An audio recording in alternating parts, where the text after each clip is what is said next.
Je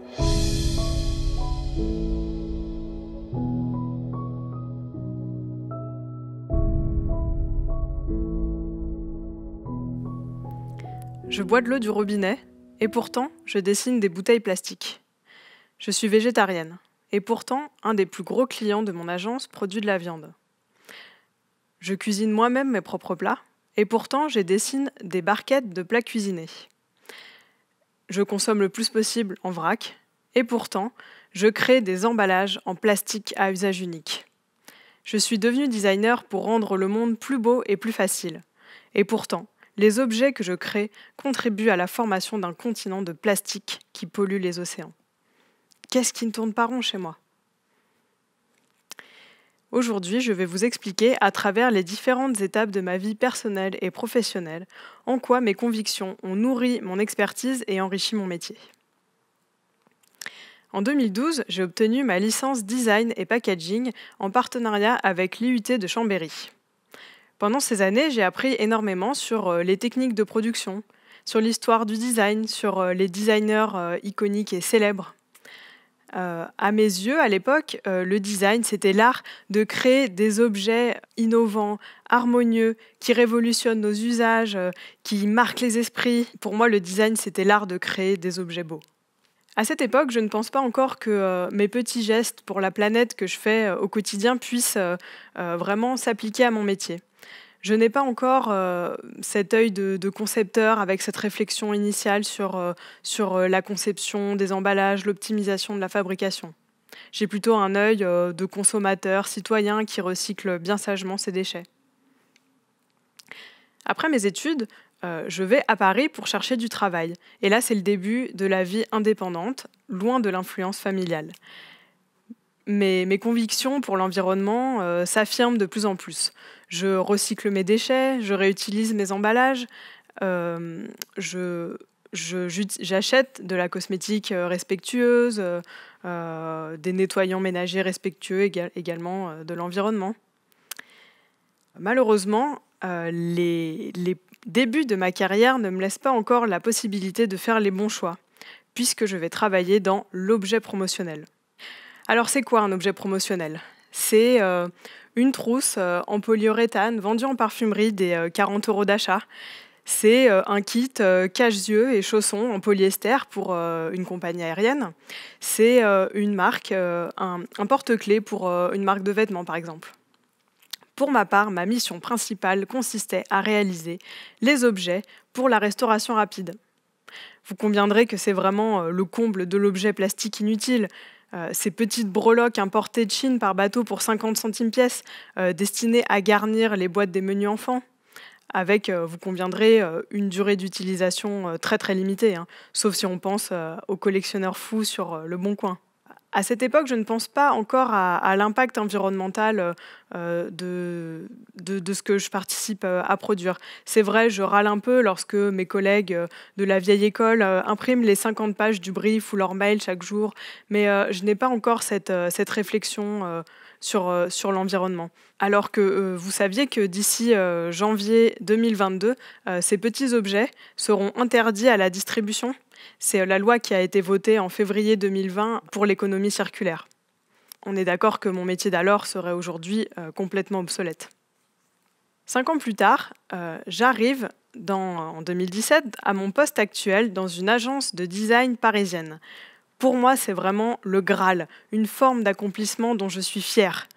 Vous vous rendez compte, travailler dans une agence de design à Paris, immergé au milieu de créatifs talentueux, travailler pour les grandes marques de l'alimentaire, travailler à créer des packagings qui embellissent le quotidien, qui valorisent le produit qu'elles contiennent.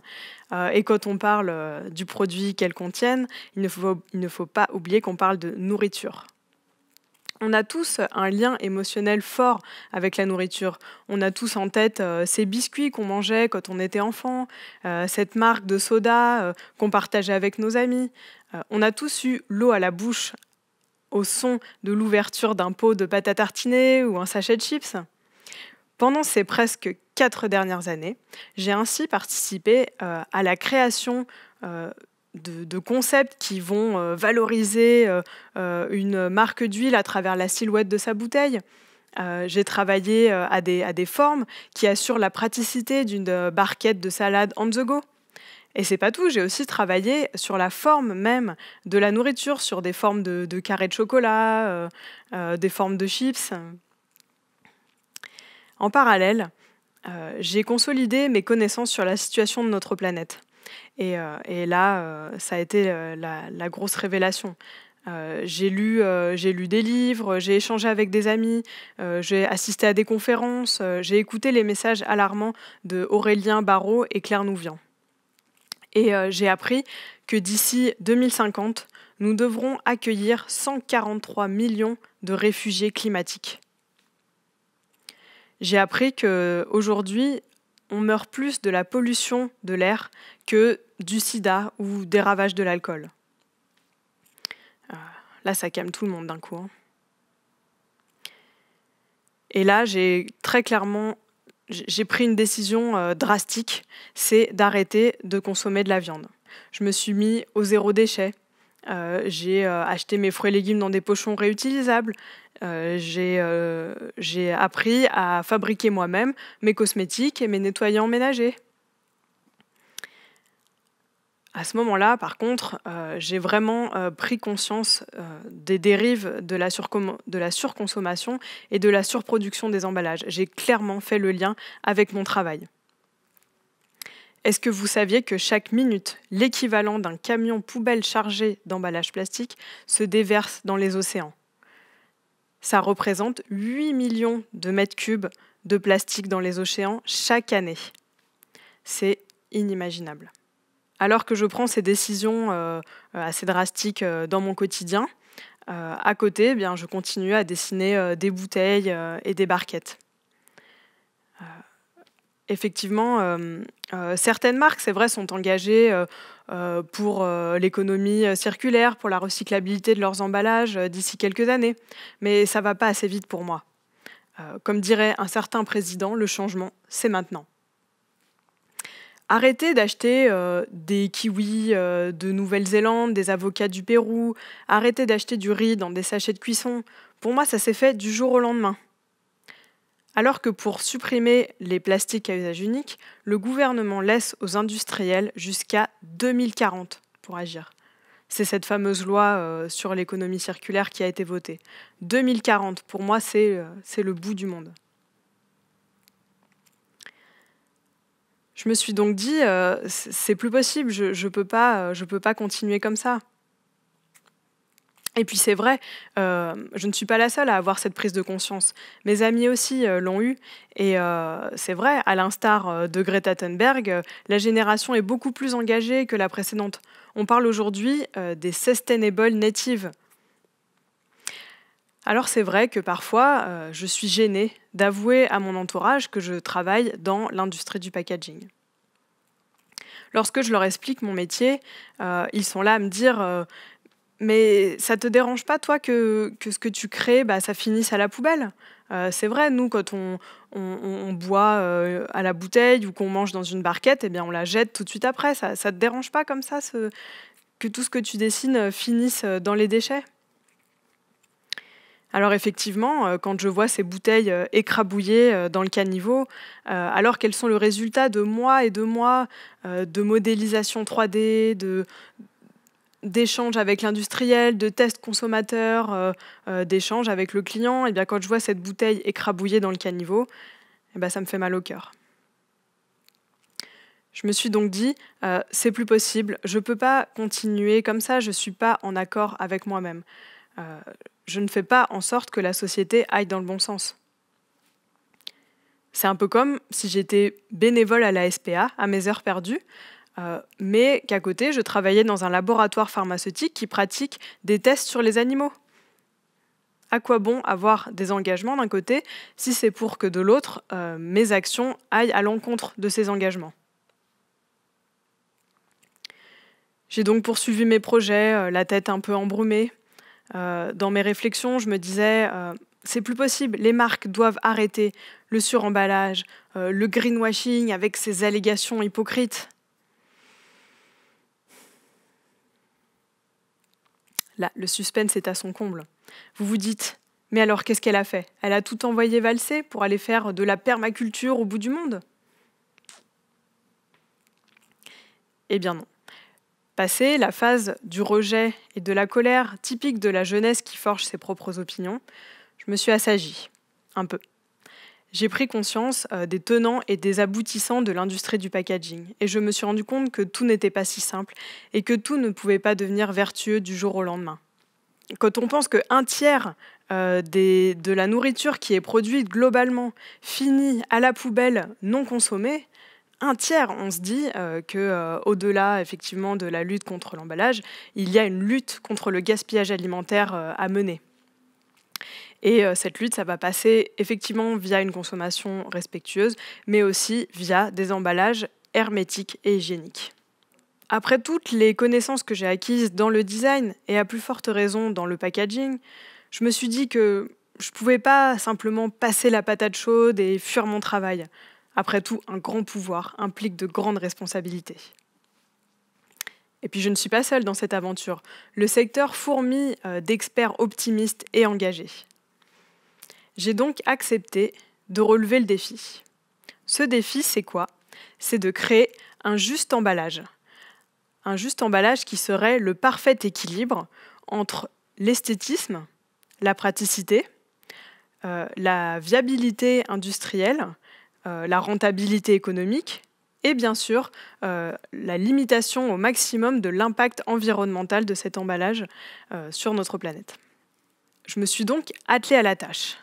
J'ai lu des centaines d'articles sur les matériaux innovants, sur les réglementations. J'ai visité des lignes de production pour mieux comprendre les techniques de réalisation des emballages. J'ai échangé avec des experts en matériaux, des ingénieurs. Voilà, donc mes journées sont bien occupées. Et là, vous allez me dire, c'est bien joli tout ça, mais elle n'est pas ingénieure. Qu'est-ce qu'elle peut faire concrètement?